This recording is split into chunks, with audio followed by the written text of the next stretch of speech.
caminho tão escuro e tão cheio de areia. Que caminho tão escuro e tão cheio de areia. Aonde preto velho foi morar com Nossa Senhora das Candeias. Aonde preto velho foi morar com Nossa Senhora das Candeias. Sete flores me acompanham, sete velas me alumeiam, sete flores me acompanham, sete velas me alumeiam.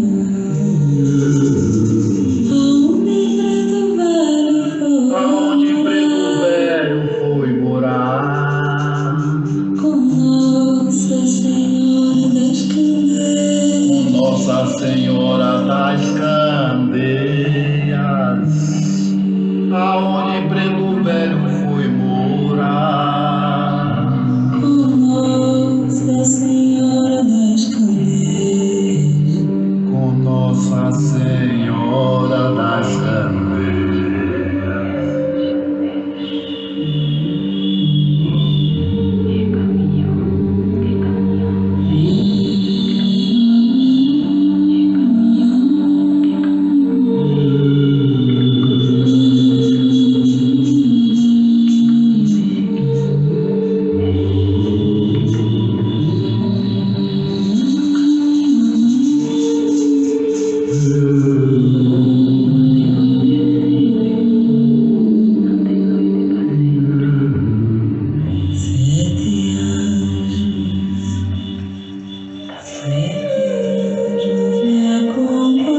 Sete flores me acompanham, Sete velas me sete velas me alumeiam,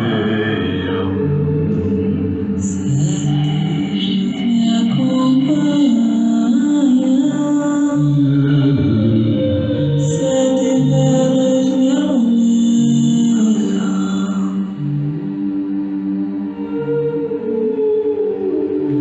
aonde preto velho foi morar com Nossa Senhora das Candeias. Aonde preto velho foi Aonde preto velho foi morar com com Nossa Senhora das Candeias.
Boa noite a todos.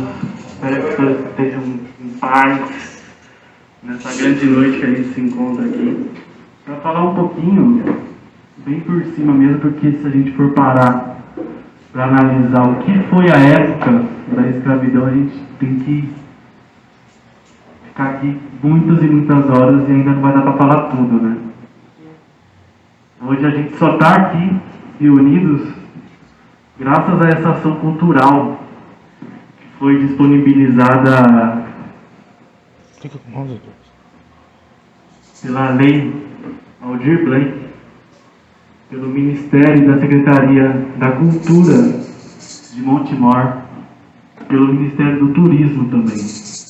Sem essa ação cultural, nada disso podia ser realizado.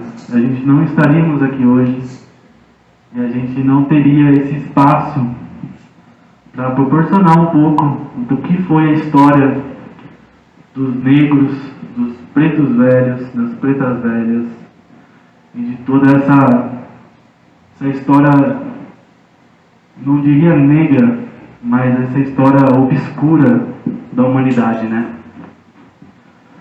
Então hoje a gente vai falar um pouquinho sobre a escravidão e contar um pouco dos nossos queridos pretos velhos enquanto eles ainda eram encarnados. Na senzala com os pretos velhos. Primeiramente, eu gostaria de falar sobre a escravização. Esse termo, escravização, não se opõe somente à época dos negros e dos índios no Brasil, mas sempre houve escravo na humanidade, desde antes desse tempo no Brasil ou da retirada dos negros da África, né? Mas desde a época da Grécia, da época nórdica, da época oriental, também havia escravização, só que era um outro tipo de escravização, né? Era uma escravização que era sobre guerras. Um povo guerreava com o outro e havia ali uma escravização, por meio do que sobreviviam, né? E o interessante é que, com a escravização dos negros, houve um outro tipo de olhar sobre a escravização. Foi uma escravização muito mais racial por parte dos europeus, pelo racismo que eles já tinham sobre os negros, e eles não tinham um meio de chegar lá na África e tirar todo mundo. Então o que eles começaram a fazer? A chegar em reis africanos que já tinham escravos de guerra, em príncipes, em aldeias que já tinham esses escravos, e começaram a oferecer ouro, minérios, pedras preciosas, até o próprio açúcar, que naquela época na África não tinha.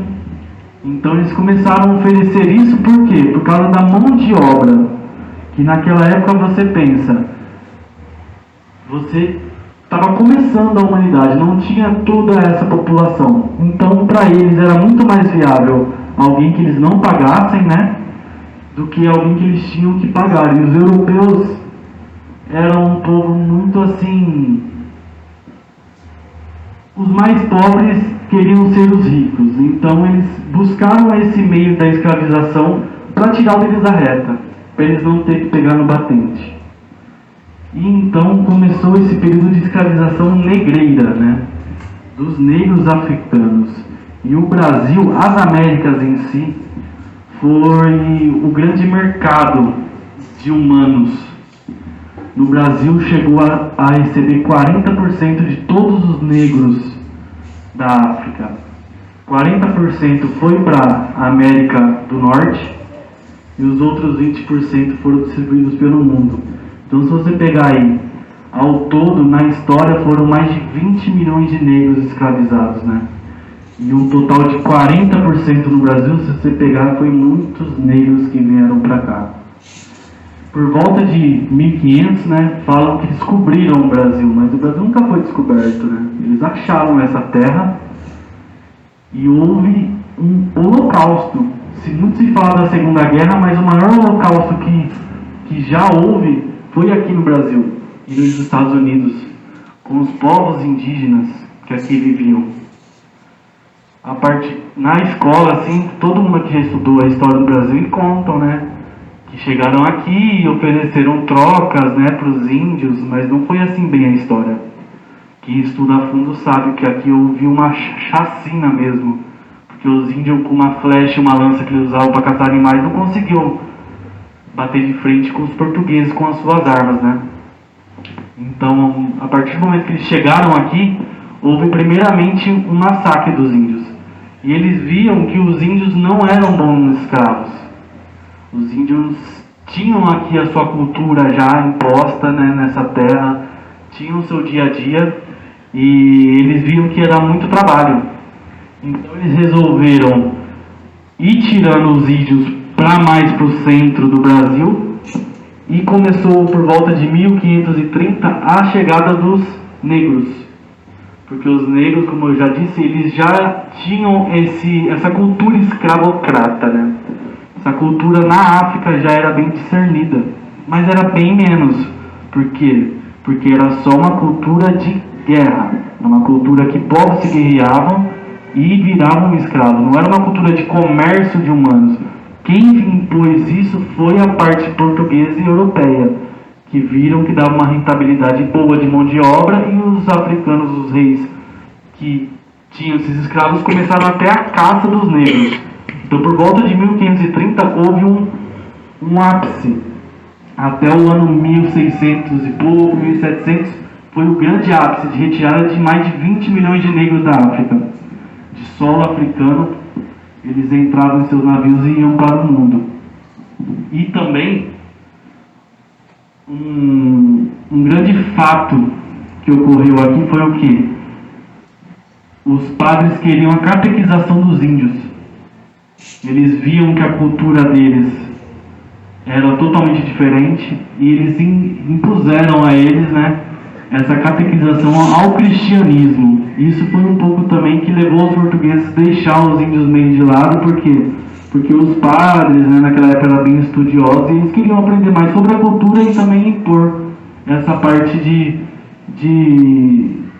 do cristianismo nos índios. Isso que foi que safou um pouco os índios, né, da parte de serem escravos. Também um grande comércio que houve foi o que? Foi os navios negreiros. Naquela época, gente, os navios eram usados para quê? Para pegar minério, temperos, peles da Índia, do parte do Oriente e levar para a Europa. Os navios só serviam absolutamente para isso, né? E depois da época da escravidão aqui no Brasil, os navios começaram a servir também para o transporte dos negros. A gente vai cantar uma música agora que fala um pouco sobre essa época.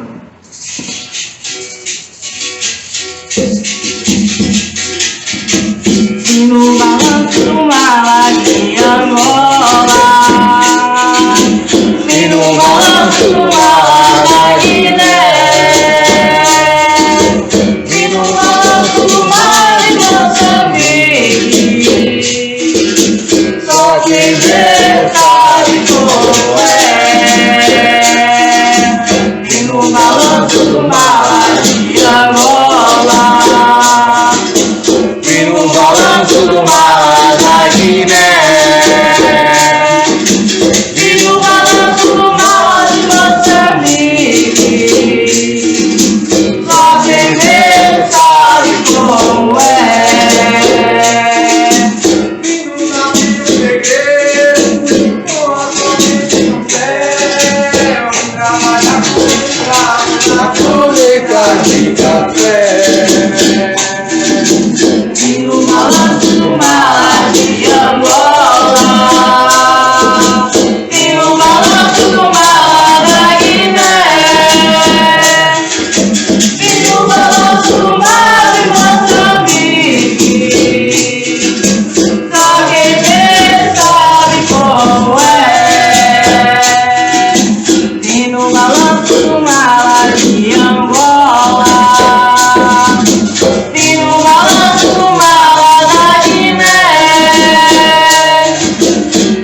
Só quem veio sabe como é. E esse ponto fala muito do quanto eles sofreram nos navios negreiros, né? Esse transporte, como eu falei, os navios eles traziam mercadorias. Eles não eram preparados para trazer humanos. Então as instalações desses navios eram 3 andares, de mais ou menos 50 centímetros cada andar. Você pensa, você vir da África, sair lá de um porto da África, atravessar o mar, correntezas, né, tempestades, atravessar o Atlântico para chegar no Brasil, 30, 40, 60 dias, deitados, sentados, crianças, idosos. No começo eram só homens de 8 a 25 anos, nos primeiros 50 anos de escravidão, trazendo negros para a América. Depois desse ápice, como eu disse no começo, que eles viram que era um mercado muito lucrativo, começaram a não olhar quem trazia. Trouxeram mulheres, cegos, aleijados, qualquer pessoa que era escrava ou que era capturada na África, eles traziam para cá, crianças, idosos, e eles viam nesses navios deitados em meio a lixo, né, comida, vômitos, fezes, urina.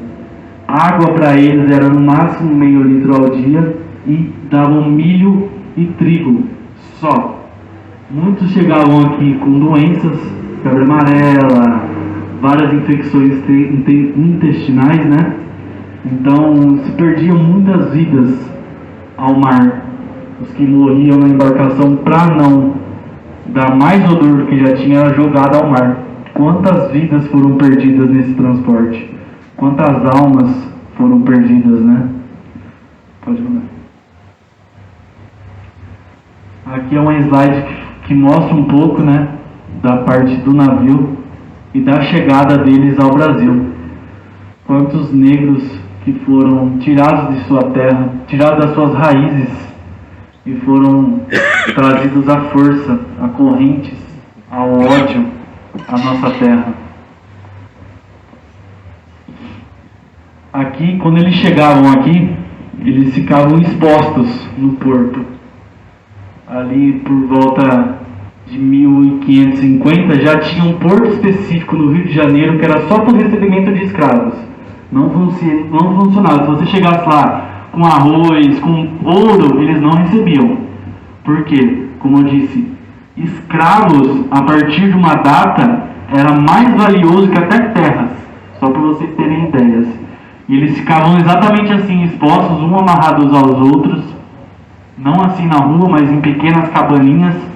E senhores de terra, donos de lavouras, né, grandes generais daquelas épocas, iam até esses locais no Rio de Janeiro, Porto do Cais de Mulambo, chamado, eu acho, e compravam esses negros, né, de pacotes de 10, 20, 30, 50 negros para levar para essas lavouras.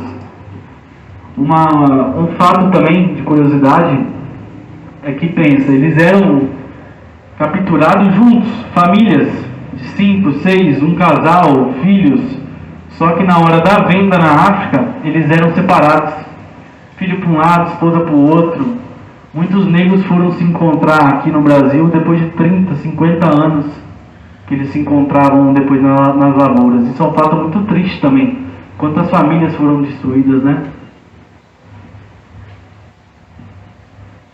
Aqui estão alguns anúncios daquela época.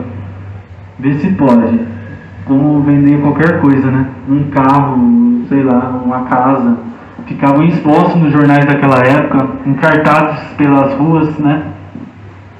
E aí você já vê que a escravidão também, como eu disse no começo, não foi só pela mão de obra, mas muito mais por um racismo imposto pelos europeus.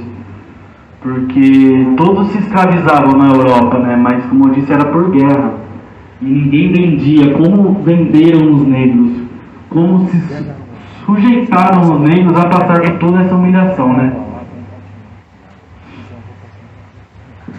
Agora eu vou falar um pouco sobre as lavouras. Qual era o tipo de trabalho dos negros? O que tanto os homens brancos do Brasil, né, os grandes generais, os portugueses que aqui viviam, queriam que os negros viessem para fazer? O principal trabalho era a cana-de-açúcar. Em meados aí de 1400 e pouco, até chegando aí 1550, houve um ápice do açúcar na Europa. O açúcar hoje em dia, para a gente é super normal, a gente vai no mercado e compra. Só que naquela época era muito escasso e muito caro mesmo. Tinha pessoas que trocavam 5 moedas de ouro por um saco de açúcar, só para vocês terem ideia.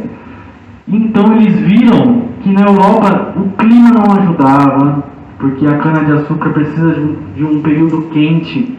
E com a chegada aqui no Brasil, eles viram que o clima era totalmente propício. A cana que se desenvolveu muito rápido. Então o principal trabalho do negro escravo era na plantação, na colheita, na queimada, participava de todo o processo do açúcar. Desde até levar ao moinho de engenho, né, para refinar a cana do açúcar. Esse era o principal trabalho. Mas também tinha muitos outros que eles participavam. Aqui vai mostrar um pouco deles lá na plantação, né? E as mulheres, por incrível que pareça, não tinha discriminação. Ah, você é mulher, você vai pegar no leve, vai varrer, vai só plantar. Não. Carregavam também sacos de 30, 40, 50 quilos nas costas. Se não aguentasse, eram punidas isoladamente dos escravos para não haver rebeliões, né? As mulheres exerciam totalmente o mesmo trabalho, as negras daquela época. Ali tem mais um pouco, né? Vende-se um excelente cavalo marchador, próprio para a montaria. Para mais informações, na estação Perus. Um anúncio de um cavalo e embaixo vende-se 18 ambos os sexos, próprios para serviço da lavoura, para ver tratar na rua. Para você ver, como eu disse ali anteriormente, não tinha essa separação. Um cavalo, um saco de açúcar era a mesma coisa que uma pessoa. Isso é muito revoltante, porque como você pode tratar uma pessoa só por uma diferença cultural, né? Uma diferença de cor, de pele? Quando a gente morre, isso aqui não vale mais nada e era tratado como um lixo. Pode passar. Ali um pouco uma foto de um engenho de cana, de como eles eram utilizados, e também das minas de ouro. As minas de ouro do Brasil foram muito utilizadas. Estima-se que provavelmente mais de 60% do ouro do Brasil foi retirado pelos portugueses e pelos europeus durante a época da escravidão, nesses 300 anos de escravidão. É muito ouro. Pensa, o Brasil, se não tivesse essa época, o quanto esse país iria ser mais rico, né? Que ele é rico. O que acaba com o Brasil são essa linha cultural que vem desde a época da escravidão, né? Pode passar.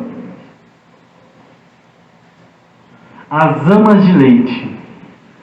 As amas de leite, naquela época, até 1600, não havia ama de leite.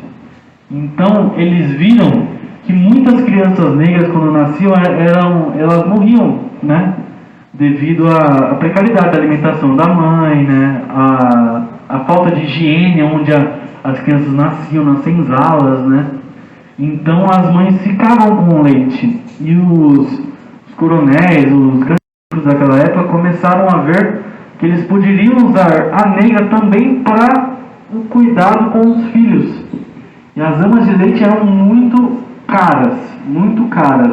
Somente grandes senhores daquela época conseguiam comprar uma ama de leite. Ela era mais cara que terras. Para você comprar uma terra era mais barato que comprar uma mulher para amamentar um filho em casa. Elas eram muito valorizadas. E elas também serviam para entretenimento, tanto de cuidado dos filhos, tanto para quando visitantes chegassem em casa, os senhores demonstravam o poder dele pelas amas de leite, que, como eu disse, elas eram muito valiosas. Aí está um pequeno textinho, né?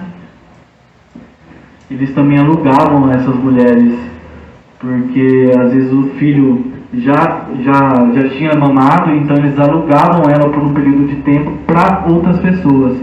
E essas mulheres, elas começaram, o corpo delas se viciava no leite, né?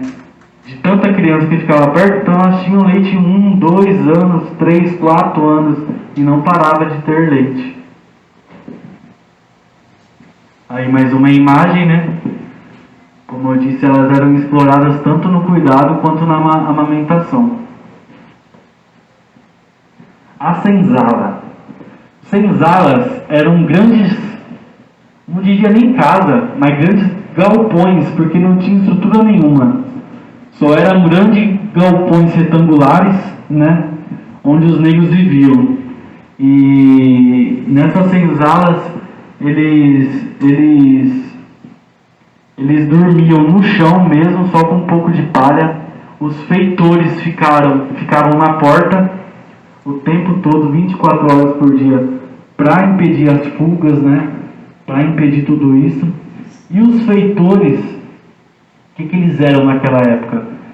Eles eram como um capataz da fazenda, né? Além de impedir os negros, eles humilhavam os negros, né? Eles batiam em mulheres, crianças para ele era como um animal, né? Então eles eram os grandes capatazes da fazenda. Aqui uma foto de um negro sendo chicoteado em praça pública.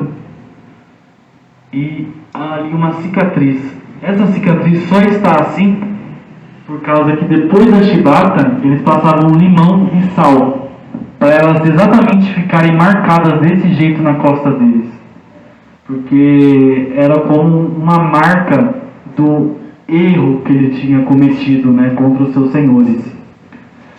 E é muito triste isso, né, porque imagina você ficar marcado a vida inteira por um erro que você nem era para estar ali cometendo, né, um erro no olhar dos brancos, né.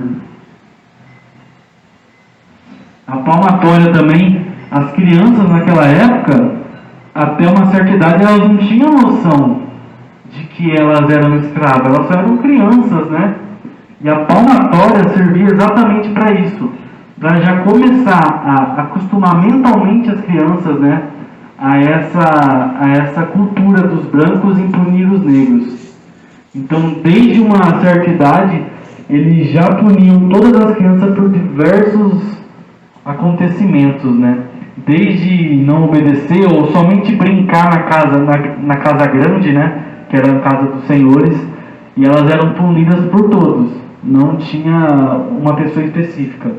Era a mulher do senhor, era o próprio senhor, eram os feitores, era uma cozinheira que não era negra, eram os próprios negros que usavam a palmatória também.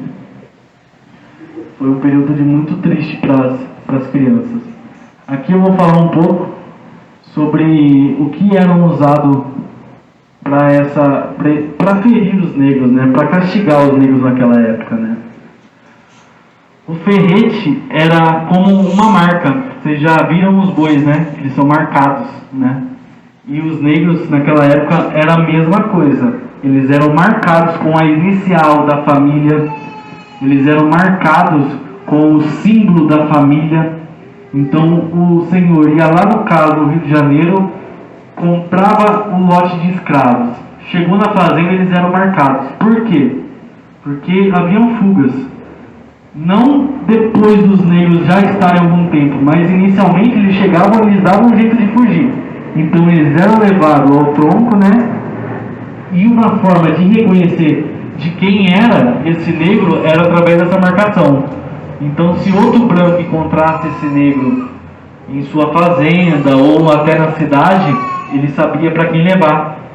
Porque, como eu disse, os negros eram muito valiosos, não pela pessoa, né? Mas para os homens brancos eles eram muito valiosos. Então o ferrete era uma forma de marcá-los. Quando o negro falava demais, né, ele além de ser chicoteado, ficava alguns dias com a máscara de Flandres. além de ser uma máscara que impedia-os de comer qualquer coisa, eles não falavam. E isso gerou uma crise dos leigos. Naquela época não existia essa ideia de ansiedade. Mas imagina você ficar com uma máscara dessa por 7, 8 dias, né? Até a sua exaustão física, até eles ver que o negro não ia resistir, ia morrer, eles retiravam essa máscara.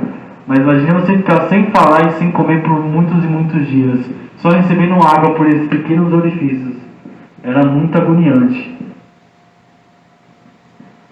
O garrote eram para negros que cometiam crimes ou erros muito graves. Além do chicote, além da máscara, existia esse garrote, onde o negro ficava preso pelo pescoço, com pregos às vezes ficava asfixiado, e alguns negros chegaram a morrer. Alguns não, muitos negros chegaram a morrer nesse garrote. Era um equipamento de tortura, né? A mutilação funcionava de qual forma? Só era para erros muito graves, que naquela época era o quê? Era você entrar na casa grande e roubar alguma coisa.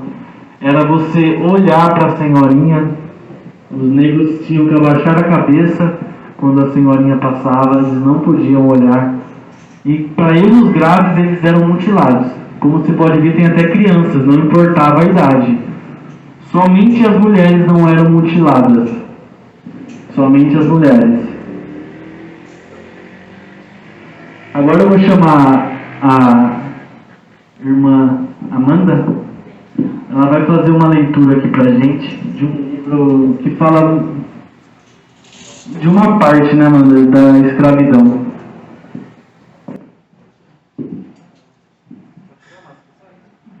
Boa noite a todos, Axé Mutumbá. Vou contar-te meu cativeiro. Tinha chegado o tempo da colheita. Era um destes dias em que manhã era risonha e bela. Entretanto, tinha um peso enorme no meu coração. Sim, eu estava triste, mas eu não sabia a que atribuir essa tristeza. A minha filha sorria-se para mim. Ela era tão gentilzinha e em sua inocência semelhava como um anjo. Desgraçada de mim! Deixei-a nos braços de minha mãe e fui-me à roça colher o milho. Ah, nunca mais devia eu vê-la. Ainda não tinha vencido nem 100 braças do caminho, quando um assobio que repercutiu das matas do caminho veio me orientar acerca do perigo iminente que ali me aguardava.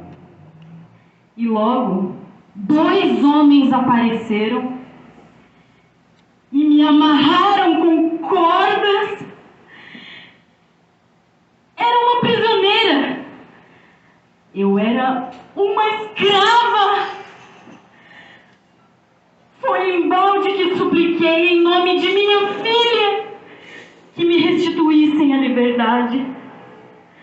Os bárbaros sorriam-se das minhas lágrimas e olhavam-me sem a menor compaixão. Eu julguei enlouquecer, eu julguei morrer, mas nem isso me foi possível.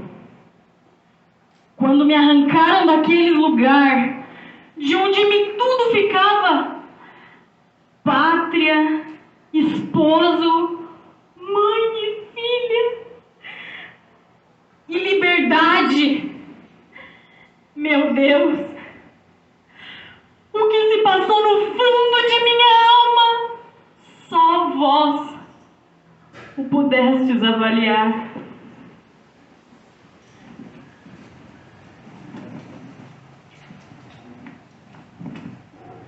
Meteram-me a mim e a mais 300 companheiros de infortúnio e de cativeiro no estreito e infecto porão de um navio. 30 dias cruéis, tormentos e de falta absoluta de tudo quanto é mais necessário à vida. Passamos nessa sepultura até que abordamos as praias brasileiras. Para caber a mercadoria humana, no porão fomos amarrados em pé, e para que não houvesse receio de revolta, acorrentados como os animais ferozes da nossa mata, que se levam para recreio dos potentados da Europa, davam-nos água imunda, podre e dada com mesquinhez. A comida má e ainda mais porca. Vimos morrer ao nosso lado muitos companheiros à falta de ar, de alimento e de água. É horrível lembrar que criaturas humanas tratem a seus semelhantes assim e que não lhes dão a consciência de levá-los à sepultura asfixiados e famintos. Muitos não deixavam chegar esse último extremo, davam-se à morte. Nos 2 últimos dias não houve mais alimento. Os mais insofridos entraram a vozear. Grande Deus! Da escotilha lançaram sobre nós água e breu fervendo, que nos escaldou e veio dar-nos a morte aos cabeças do motim. A dor da perda da pátria, dos entes caros, da liberdade, foi sufocada nessa viagem pelo horror constante de tamanhas atrocidades. Eu nem sei ainda como resistir. É que Deus quis poupar-me para provar a paciência de sua serva com novos tormentos que aqui me aguardavam.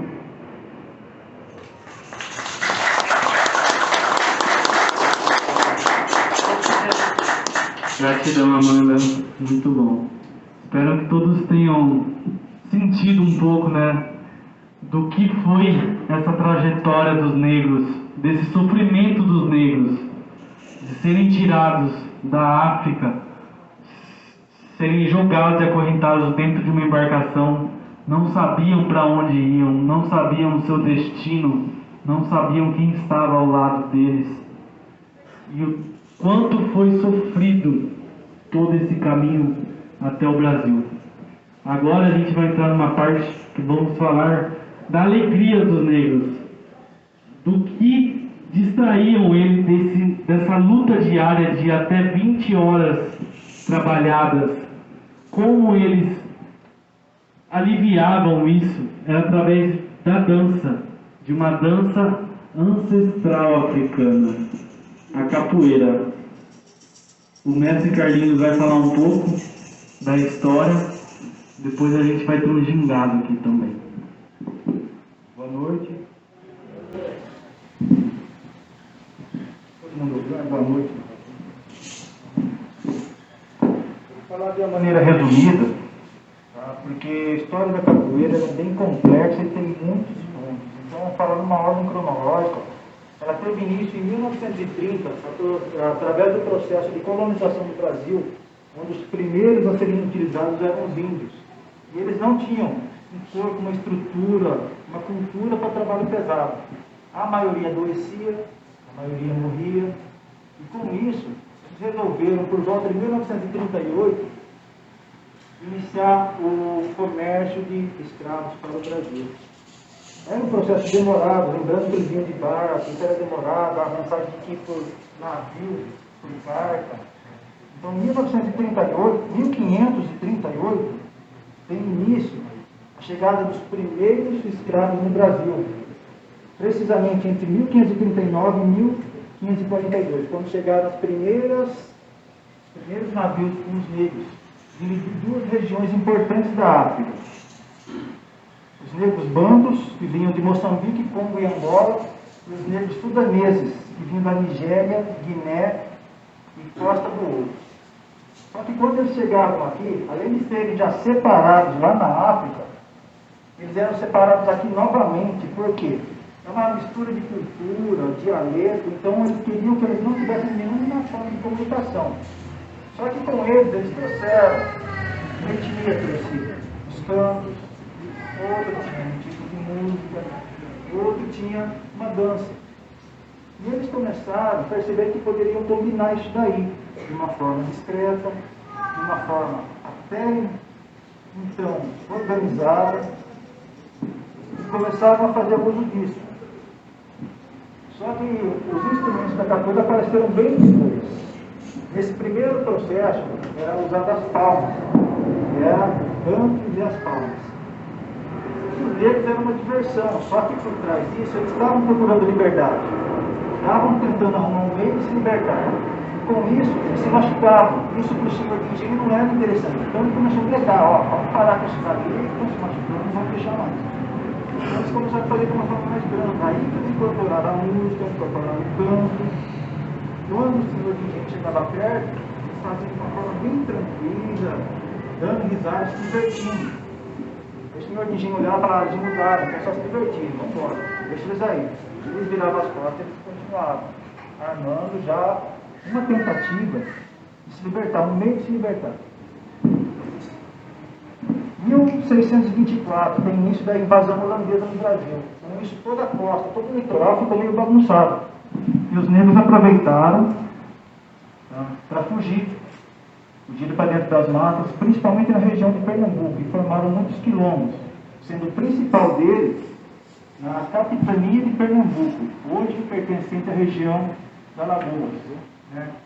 Foi formado na Serra da Barriga. O maior dos quilombos resistiu por mais de 100 anos, Quilombo dos Palmares, liderado por Zumbi dos Palmares. Inicialmente, Ganga Zumba. Zumbi dos Palmares era sobrinho dele. Foi quem organizou, liderou esse quilombo e os demais. E esse movimento resistiu, até que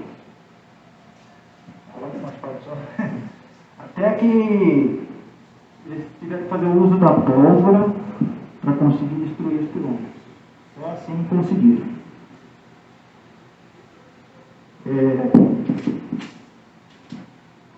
Em 1789 tem uma primeira menção da palavra capoeira registrada oficialmente. E não foi de uma forma amistosa, não. Foi um boletim de ocorrência feito na delegacia. Porque os negros faziam arruaça, faziam mau uso, usando a capoeira. E com isso, eles começaram a tomar umas medidas mais enérgicas. Quando eram pegos, eles eram açoitados em praça pública. Vocês viram a foto dos açoites ali, o negócio não era, eles não faziam só para castigar, faziam para machucar mesmo, para criar aquela cultura de medo, mas não adiantava. E com isso, 1809, Dom João VI criou a Guarda Real, liderada pelo Major Vidigal, que foi o principal perseguidor dos capoeiras. Aí começou uma onda que muita gente acabou sofrendo sem estar devendo, porque eram feitos alguns testes que não tinham lógica. Eles pegavam um limão e colocavam assim na calça. Se esse limão caísse lá embaixo, é capoeira, manda preso. Tá? E esse processo pegou muita gente que não tinha nada a ver com a história. Mas para eles era o teste que mostrava se era capoeirista ou não. Até que, com a proclamação da República, aí o negócio pesou um pouquinho mais. Tá? Dentro desse processo, em 1864, teve no Brasil a Guerra do Paraguai. De uma maneira que eles pensaram, falaram, bom, a gente tenta castigar eles, não adianta, castigar não adianta, vamos fazer uma coisa, vamos mandar eles junto como voluntário para essa Guerra do Paraguai. Porque lembrando que naquele tempo as armas eram bem rudimentares, dava um tiro, tinha que carregar para a boca, demorava o processo. Então falaram, a gente gasta a bala dele com os capoeiros, com os negros capoeiristas, né? E a gente vai alcançando terreno. Só que, para surpresa deles, Os capoeiristas saíram muito bem no corpo a corpo. Lógico que muitos morreram. Tá? E essa guerra foi travada entre o Paraguai contra a Tríplice Aliança, que era formada de Argentina, Uruguai e Brasil. Terminada essa guerra,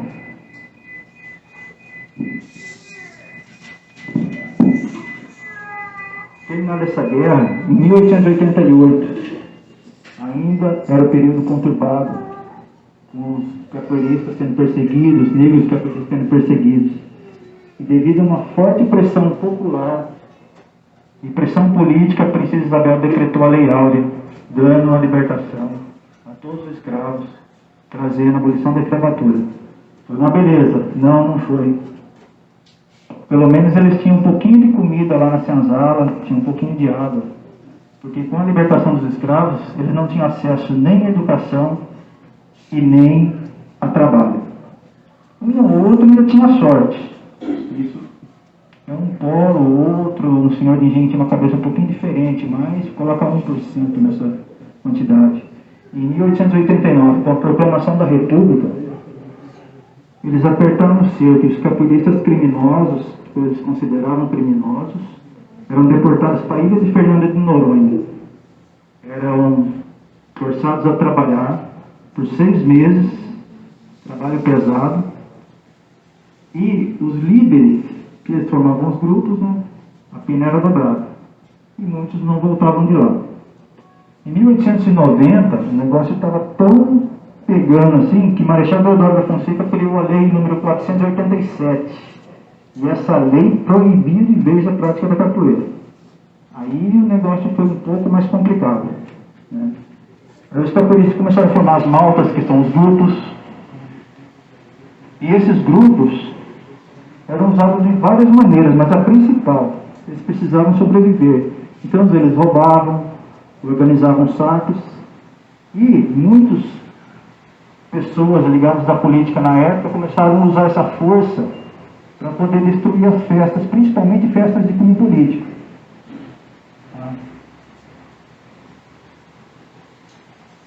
Nessa época também destacaram 3 grandes polos que dentro da capoeira a gente fala.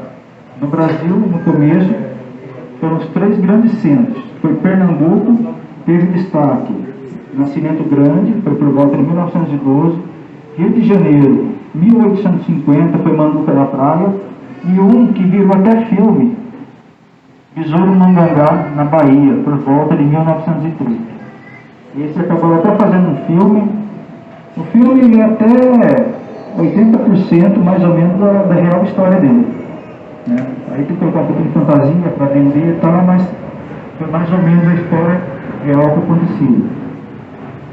E no começo do século, 1904, existia aqui no Brasil, tanto Rio de Janeiro, Bahia, Pernambuco, uma coisa que hoje, modernamente, pode-se dizer que é o MMA.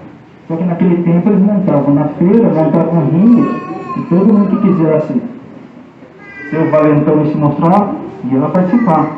Na época, o Japão estava fazendo a divulgação das suas artes, numa turnê mundial, e passou um japonês no Brasil, e eles pegaram um esquivador, que eles sabiam que era comportado, sabiam que era capoeirista, e resolveram colocar ele para lutar com esses japoneses. Só que aí aconteceu um fato interessante, fala que capoeira trabalha muito com a malandragem, né? O japonês entrou no ringue, explicaram alguma coisa para os dois e tal. Beleza, foi começar o combate. Todo mundo conhece o cumprimento oriental, né? Quando ele fez isso, esse capoeirista pensou que era um golpe, assustou, já deu uma pernada nele e desmaiou, cara. Então foi uma coisa... Mostra assim a versatilidade, eles não tinham formalidade. Qualquer coisa que eles usavam, tá? Mas a capoeira estava liberada? Ainda não, estava sendo perseguida ainda. O negócio ainda estava pegando. Até que em 1922, o Manuel Ferreira Machado, o mestre Bimba, ele pensava diferente. Falou que tem que organizar, tem que mudar esse jeito de praticar capoeira. Chamou grandes mestres da época, mas ninguém concordou com ele. Então ele fez um trabalho solo, fez uma sistematização, uma organização, uma maneira de praticar, E em 1928 a capoeira regional estava pronta, completa, com uma metodologia que até hoje é utilizada em alguns pontos, algumas academias são ligadas diretamente à linhagem familiar deles. Tá? Aí ele fazia as apresentações, ainda de maneira escondida, aquela coisa ainda meio assim, até que ele recebeu uma intimação do oficial de justiça. Mestre Bimba era uma pessoa muito inteligente, só que ele era analfabeto. E quando isso aconteceu, ele falou: ih, meu filho, estou preso. Se eu não voltar, vocês cuidam daí, mantém essa ideia minha viva. Aí ele foi conversar com o oficial de justiça. E o oficial de justiça pediu para ele fazer uma apresentação com alguns alunos. Fez essa apresentação. Falou: gostei. Falou: vou fazer um pedido para você. Você vai apresentar isso daí o presidente Getúlio Vargas. Aí ele assustou, mas concordou. Afinal, se ele não fizesse, ele ia preso. Então ele resolveu participar. Em 1953 ele faz essa apresentação para o presidente Getúlio Vargas. Getúlio Vargas gostou e falou: realmente é um esporte nacional. A partir de hoje a capoeira está liberada, desde que seja praticada em recinto fechado. E com isso a capoeira mudou a história totalmente. Aquele conceito de coisa proibida, coisa que era perseguida, teve uma alteração nesse conceito. E a outra capoeira recebeu o nome de capoeira de Angola e colocaram uma pessoa, Vicente Ferreira Pastinha, como seu representante. Mas era a capoeira que sempre existiu, era a capoeira primitiva. Hoje ela é dividida na capoeira Angola, capoeira regional, e a partir de 1970 foi criada mais uma modalidade, que é a capoeira contemporânea. Ela é muito praticada pelo mundo todo. Tá? Vocês terem ideia, a capoeira cresceu num ponto que até no Japão existem academias. E o mais importante, eles não aprendem a cantar em japonês, tudo em português. Aprendem o significado das palavras, mas tudo é ensinado em português. 2014, dia 26 de novembro, a Unesco reconhece a capoeira no patrimônio cultural da humanidade. Isso daí deu um outro up na prática da capoeira. Hoje ela está presente em mais de 140 países do mundo. É ensinada em escolas, universidades, em todo lugar que vocês pensarem. Mas afinal, o que é a capoeira? Alguns falam que é luta, outros falam que é dança, outros falam que é folclore. Aí eu quero chamar o professor aqui. O professor vai dar a resposta, porque tem uma frase de Vicente Ferreira Pastinha que todo mundo conhece. Professor, o que é a capoeira? Boa noite, pessoal. Para mim é uma satisfação estar aqui. Eu sou o mestre Formiga, do Capoeira Ibeca. A gente é uma família que nasceu em Campinas, né? Mas hoje nós estamos em 10 países. Aqui na região a gente está em 8 cidades. E a gente tem o professor Dal aqui na cidade de Montemor, representando a nossa família. O Dal está ali, do Máscara Amarela. Levanta a mão, Dal. O Dal é o professor aqui na cidade, representante do Capoeira Ibeca, mas tem outras escolas aqui também na cidade que fazem um belíssimo trabalho com capoeira, né? Queria parabenizar aqui o mestre Carlinhos pela excelente aula teórica dada para vocês aqui, né? Eu acho que a capoeira é isso mesmo, é uma soma, né? Eu não trouxe a minha cola hoje, mas para simplificar aqui rápido, né? Só existiam 3 portas no Brasil: Recife, Rio de Janeiro e Salvador. Ali era a chegada dos escravos. Só chegava por ali, na época. Capital era Salvador. Então todo o desenvolvimento do Brasil ainda estava lá. Automaticamente a capoeira também se desenvolveu primeiro lá em Salvador, com o mestre Bimba, mestre Pastinha, como o mestre acabou de dizer aqui agora. Como os escravos chegavam nesses postos, depois era distribuído para o Brasil todo. Então no Brasil todo teve os escravizados. No Brasil todo teve a necessidade de liberdade. Nenhum escravo queria ser preso. Nenhum escravo queria ser escravo. Então a ânsia de liberdade fez com que eles aprendessem a se defender. Nenhum capitão do mato, nenhum patrão, nenhum senhor do engenho ia dar uma arma na mão do escravo. Então a única arma que ele tinha para se defender era seu próprio corpo. Daí surge a capoeira. Mas a capoeira não é capoeira porque é uma luta brasileira, como o mestre Bimba apresentou para Getúlio Vargas em 1932 e virou um esporte nacional. Não. A capoeira, ela é capoeira porque os escravos fugiam para os quilombos. Nos quilombos eles tinham que defastar a mata.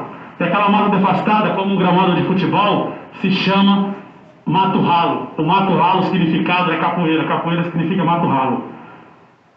O senhor do engenho falava, meu escravo fugiu para o quilombo A, B, C, os maiores do Brasil aqui foi o quilombo dos Palmares.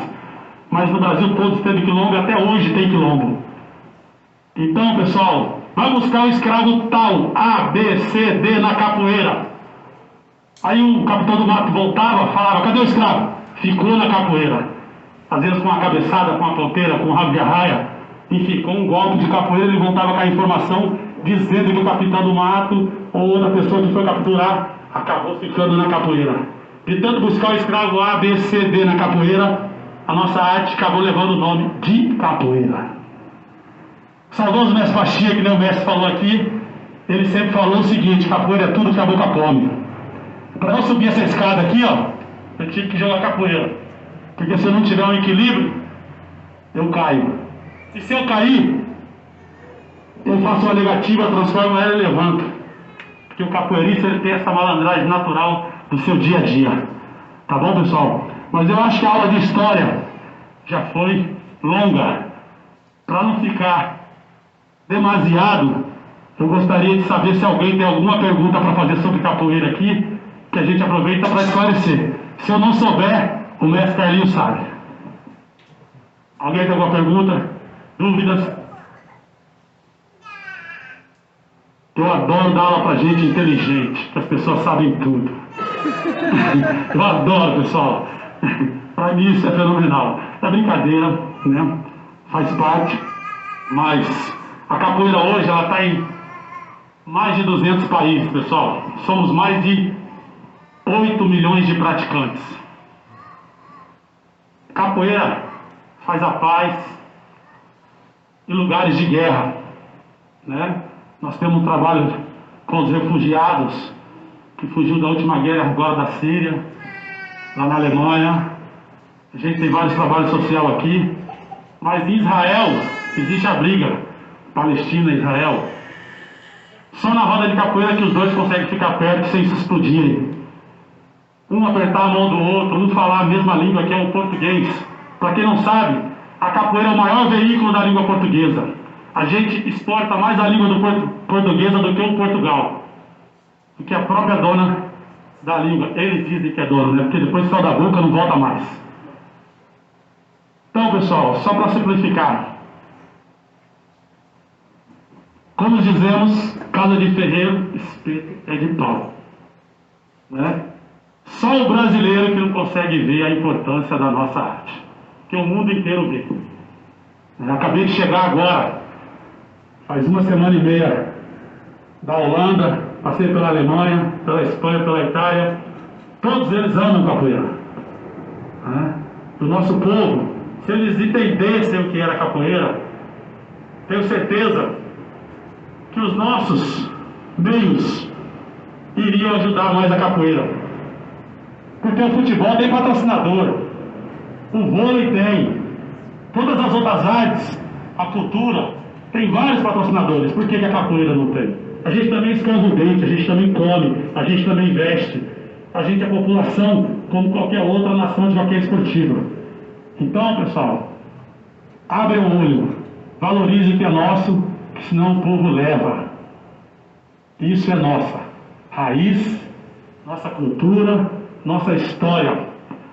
Não só a capoeira, como as religiões de matriz africana. Tomem cuidado. Essa geração aqui, ó, me desculpa, queria pedir licença à mãezinha, ao pai da casa. Eu cheguei meio de penetra, perdão, né? Acabei de chegar faz pouco tempo, não sabia muito bem o que estava acontecendo, sabia que a gente tinha que se apresentar. Acabei de conhecer a mãezinha aqui, deu uma satisfação. Mas eu quero que vocês tenham noção que os nossos antepassados fizeram um excelente trabalho, por isso que a gente está aqui. Agora nós que estamos à frente do legado, nós mestres de capoeira, você, mãe de santo, ou pai de santo, diretores de qualquer raiz que vem da nossa cultura, você tem noção do tamanho da responsabilidade que está na sua mão de levar esse legado à frente?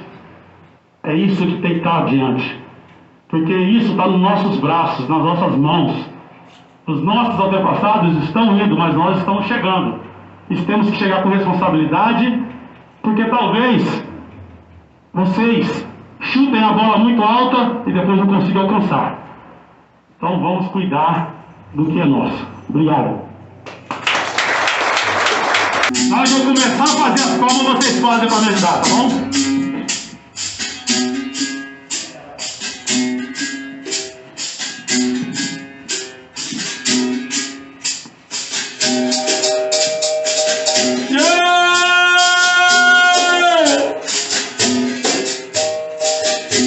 Às vezes me chamam de negro,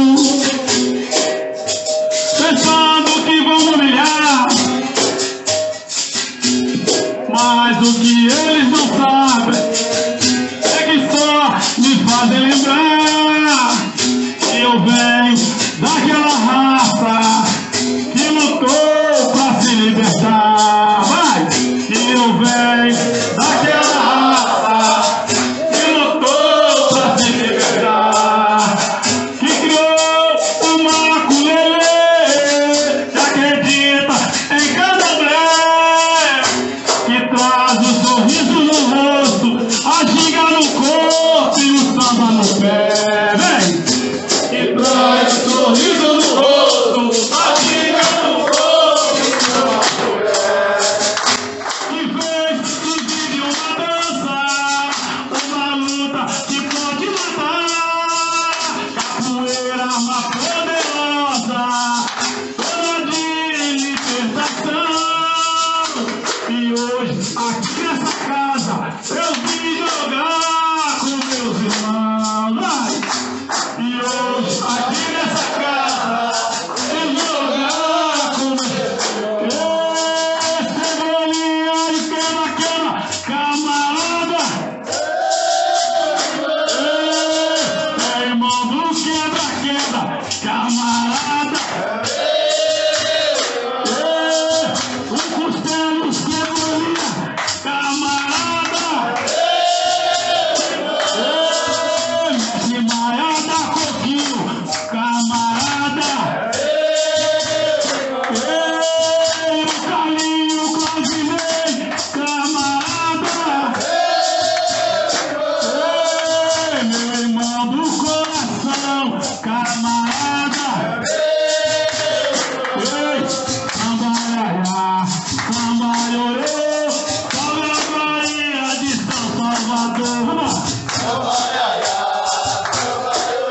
Salve a Bahia de São Salvador.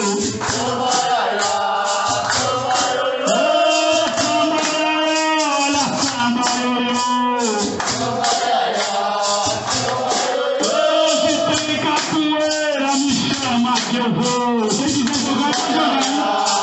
Pode ficar à vontade. Sambaraiá, olha sambaiorê. Sambaraiá, sambaiorê.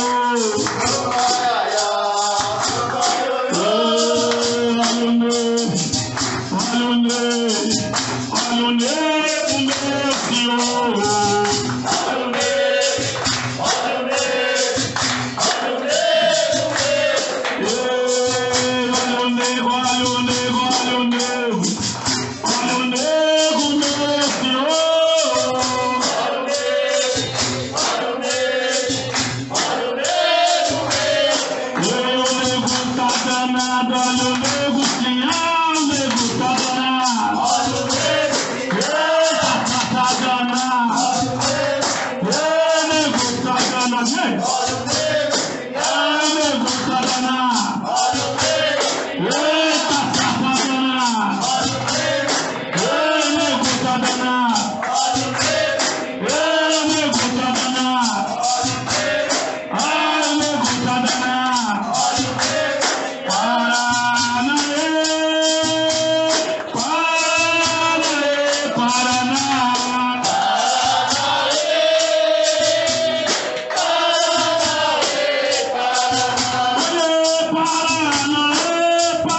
louco.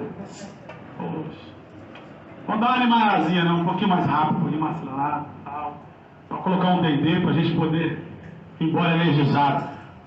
Vamos diminuir aqui a quantidade de gente para fazer um compra-compra rápido. Tira esse cunga, esse viola, deixa só o mestre aí. E vamos, galera. Paulo Gato. Agora é o seguinte, vamos mudar um pouquinho, tá bom? São 3 palmas, beleza? 1, 2, 3. 1, 2, 3. 1, 2, 3. Maravilha! Ótimo, galera. Não precisa ensaiar aqui. Aqui é maravilhoso. Bora, mestrão. Bora!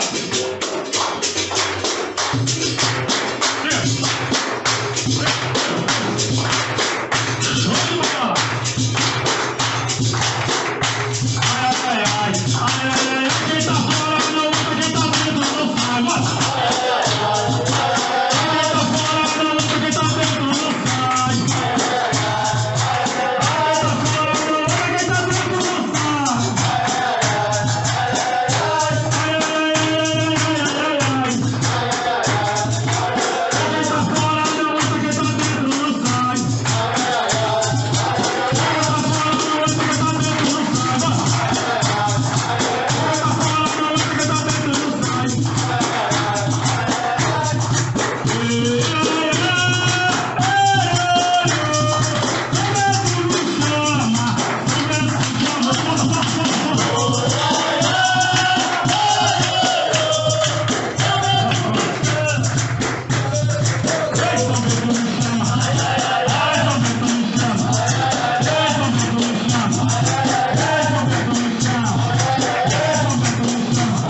Obrigado pela oportunidade.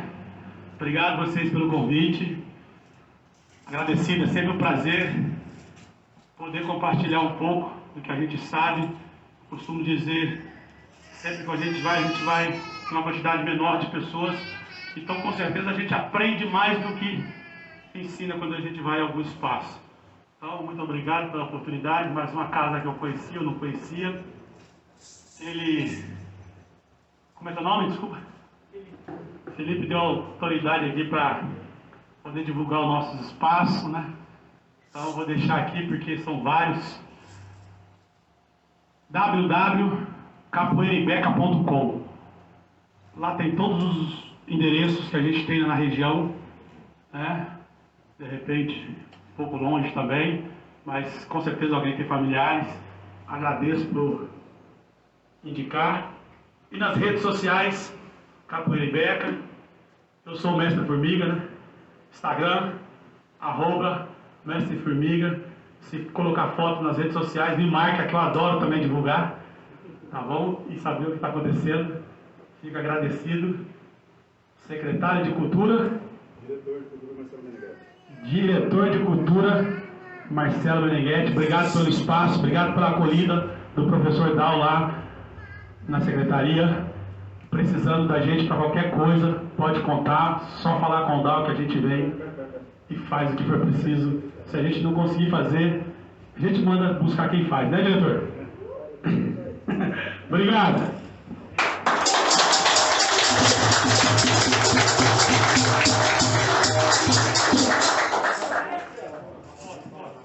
Faz uma meia-lua. Faz uma meia-lua, faz uma meia-lua.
Agora o irmão Aleandro vai falar um pouco.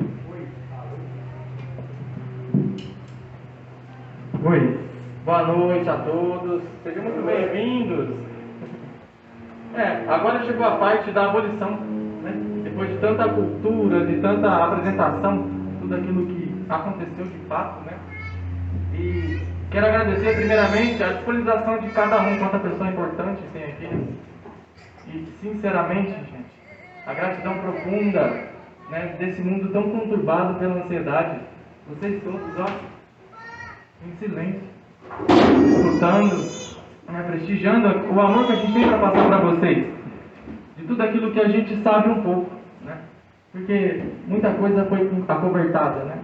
Muita coisa foi repassada de forma errada nas nossas escolas, e cabe a gente buscar ampliar a visão e a nossa capacidade de poder ver o mundo com os olhos mais coloridos, né? O irmão Felipe comentou muito bem, né, sobre como realmente aconteceu a escravidão. Isso foi só um esboço, porque muita coisa, muito sofrimento realmente aconteceu, né? O Brasil não foi descoberto, já existia gente aqui, né? Então, assim, olha quanta coisa foi arrancada, né? Quanta coisa foi passada por cima, por debaixo dos panos. E hoje, aqui, né, a gente vai contar um pouquinho, eu, né, especialmente, um pouquinho sobre a abolição, sobre a libertação, né, sobre a Lei Áurea, que na verdade, entre aspas, né, foi só uma jogada política para poder reconhecer um crime que realmente existiu, de fato, e através da Lei Áurea eles assumiram que realmente, né, aconteceu todo esse sofrimento, essa dor, né, de poder você escravizar o seu semelhante. Olha como o ser humano é, que curioso. E dentro disso, pessoal, né, ainda a escravidão, acredito eu, é um pensamento pessoal, né, eu vou comentar um pouquinho sobre a escravidão, a abolição, como eu disse, né, mas eu vou passar em algumas coisas irônicas, e se tudo der tempo, né, a gente está um pouquinho estourado, eu vou tentar terminar com um pouquinho de filosofia para poder refletir na cabeça de vocês, né, o como isso aflige em nossas vidas até hoje, né, repetições de termos racistas, né, preto, velho, ninguém chama os outros de preto, né, é negro, olha a diferença. Isso acabou se acostumando, pode mandar o slide, irmão. Isso acabou virando um costume dentro da sociedade, né? As pessoas hoje, a maioria delas, né, que tem uma cor de pele diferente, etnia, né, se consideram mulata. Sabe de onde vem o termo mulata? De mula. É uma mistura de duas raças, né? Olha como a gente repete, né, comportamentos racistas, né? E após a libertação dos escravos, né, que eu vou chegar nesse ponto, que é a diferença entre escravo e ser escravizado, há uma diferença muito grande, há uma imensidão, um espaço muito grande sobre isso, né? Então, e ainda existe em nossas vidas, ainda existe em meu trabalho, sabe, está dentro de mim. Olha quanta maldade a gente pode fazer, né? Pensando no seu ego, na sua vaidade, no seu desejo de possuir cada vez mais bens materiais, cada vez a riqueza, né?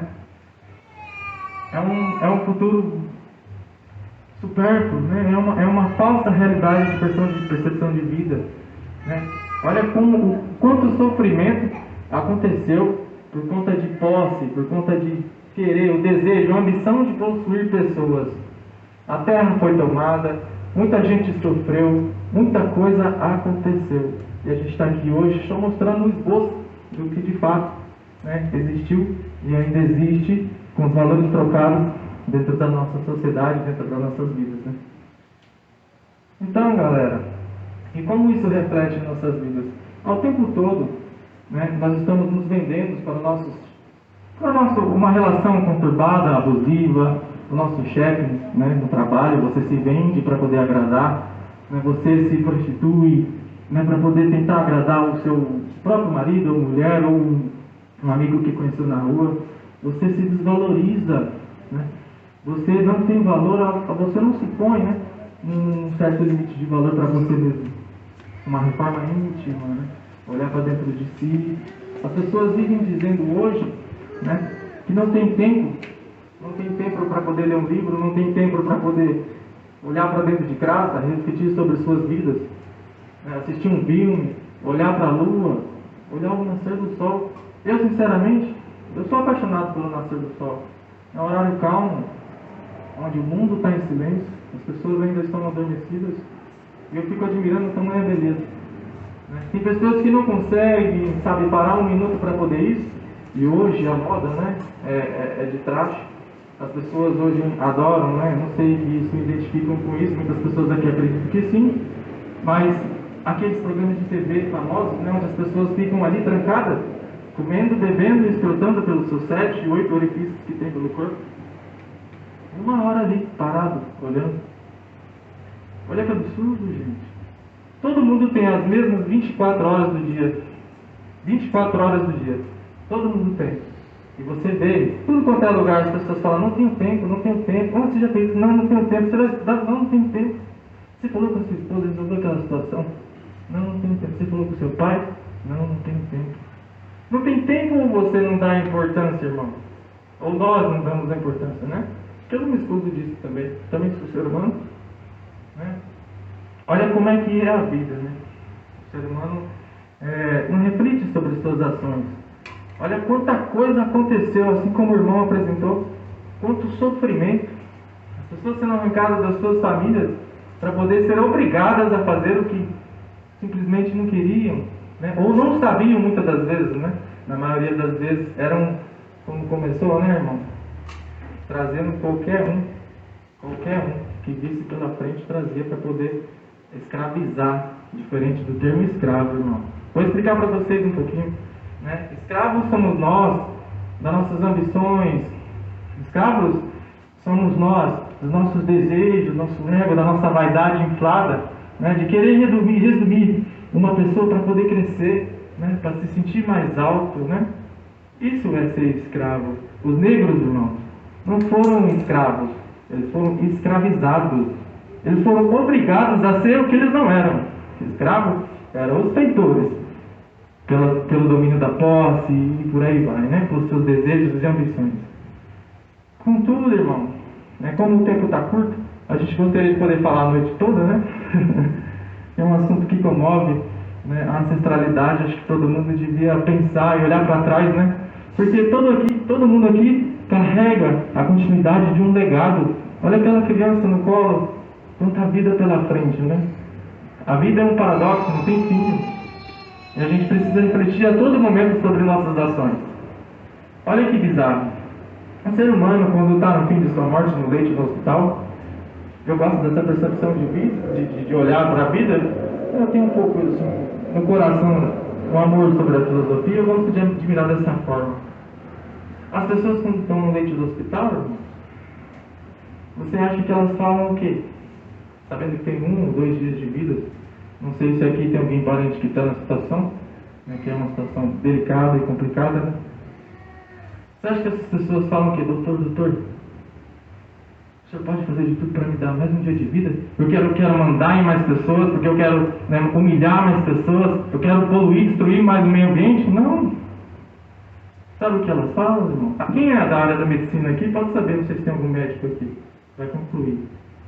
Irmão, eles falam assim: doutor, o senhor pode fazer de tudo para poder me dar mais um dia de vida? Né? Porque todos esses anos da minha vida eu achei que não tinha tempo. Eu queria dar um abraço no meu irmão, com quem eu briguei há 10 anos e não resolvi essa situação. Doutor, você pode fazer de tudo para poder me dar mais um dia de vida, para me dar um abraço no meu filho, brincar com as minhas crianças, porque eu só trabalhei e achei que não tinha tempo. Doutor, você pode me dar mais um dia de vida para eu poder dizer para minha esposa o quanto eu a amo? Porque se eu tivesse dito isso enquanto eu teria tempo, eu acho que ela teria ficado mal acostumada, o que é verdade. Cadê, pessoal, a parte? E a gente gostaria muito de agradecer sinceramente a presença de todos. Cada um de vocês, nós somos um conteúdo, somos todos um só, irmão. Vivemos numa universalidade, né? Ninguém aqui, quem sou eu para falar o que eu pratico é verdade, o que eu faço é correto? Né, irmão? Quem sou eu? Quem sou eu para falar que a minha orientação sexual é a forma correta de viver na vida? Olha quanta coisa foi manipulada. Então, assim, o nosso trabalho aqui do Templo do Vô Benedito é ampliar a nossa percepção, tanto de vocês como vieram aqui hoje, né, se dedicaram para participar, ampliar a visão de mundo de vocês. Olha quanta coisa maravilhosa, né? Dentro dessa cultura, beleza, da raça negra, né, que veio aqui e mostrou com força e com muita batalha o quão o ser humano é capaz de ser malvado e ser idolatrado por suas ambições, né? Bom, eu posso encerrar por aqui porque o tempo extrapolou um pouquinho, né? A gente não esperava tanta a apresentação da capoeira, assim, que foi maravilhosa. E eu gostaria de convidar agora, neste momento, nosso cantor, poetista, Renan, para vocês se deliciarem da poesia que ele fez nesse dia especial, no dia de hoje. Gratidão, pessoal. Gratidão, Leandro. Muito obrigado pela sua. Boa noite, pessoal. Olha que privilégio nós estamos aqui, várias raças, crenças, crianças, adultos, senhores.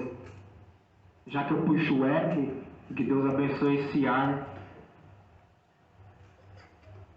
Pensamos e contamos o ontem. Estamos sobrevivendo, vivendo o hoje. Viva, cuide, esteja com as pessoas que você ama, pois o amanhã não está longe. Eu adorei as aulas e um preto velho me disse: Deus abençoe meu filho, minha filha. Como é que está a saúde, a família? Limpe essas lágrimas de agonia.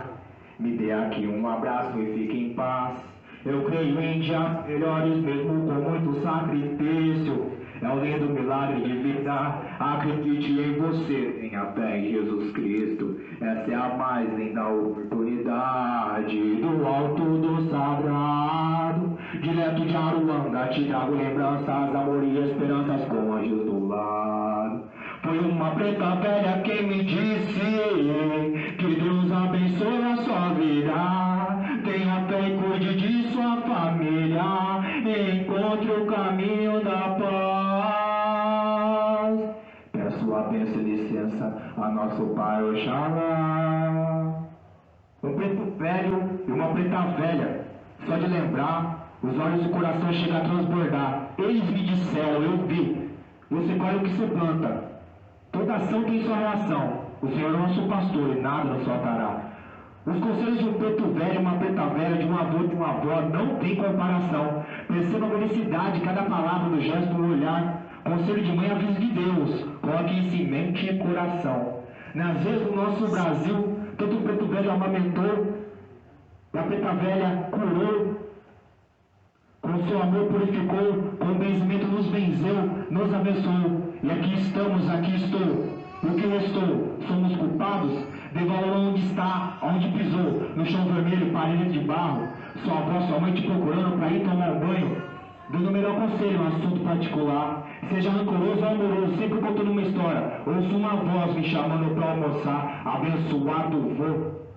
Quem me dera agora dar um abraço no Senhor. Com muito amor, estende suas mãos, me dá o melhor conselho, curando o curandeiro, purifica toda a dor, mesmo passando dor. Faz o melhor que pode, mesmo que arrisque a própria vida. Faz um bom benzimento, mas puro sentimento, tira todos os espíritos e tormentos, cura todo mal. Pode matar o homem, mas não a sua ideologia. Na mata sagrada, fechada, só ele abre caminho, com atitudes de um guerreiro eficaz. Com fé e determinação, a atitude da missão não deixa nem o filho, nem o irmão para trás.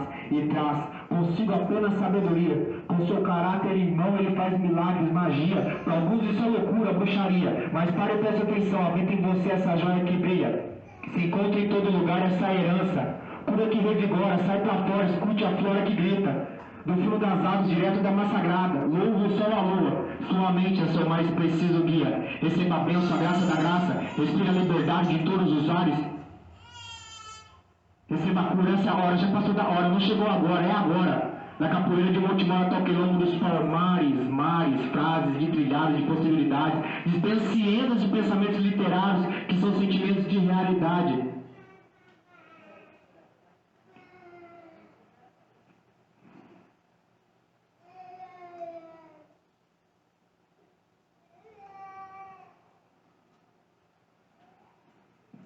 Deu uma travada, desculpa aí, pessoal. Eu me emociono aqui, eu lembro do meu avô e é uma coisa muito complexa. Os pretos, em nenhum momento foram fracos, mas sim pacientes, inteligentes. Ao meio deles havia professores, reis, rainhas, sábios, magos espalhados por todo o continente. Os senhores pensavam que o fato deles não se conhecerem, serem inimigos na cidade natal, evitaria qualquer motivo ou rebelião, mas nada em vão, pois independente do que era em sua mãe África, estavam todos na mesma situação. E ao pouco a pouco, com sabedoria e caráter, foram se entendendo, entrando em plena união, dialogando, louvando, orando, buscando forças, costumes e crenças, muita fé até depois do fim, imaginando o imaginável, achando semelhanças nas diferenças, e diretamente dessa resistência surgiram pretos e pretas velhas, espíritos de luz, entidades sábias, ancestrais, e voltam à terra sem olhar a quem, restaurar a verdadeira paz. É isso, pessoal.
agradecer imensamente a cada um de vocês.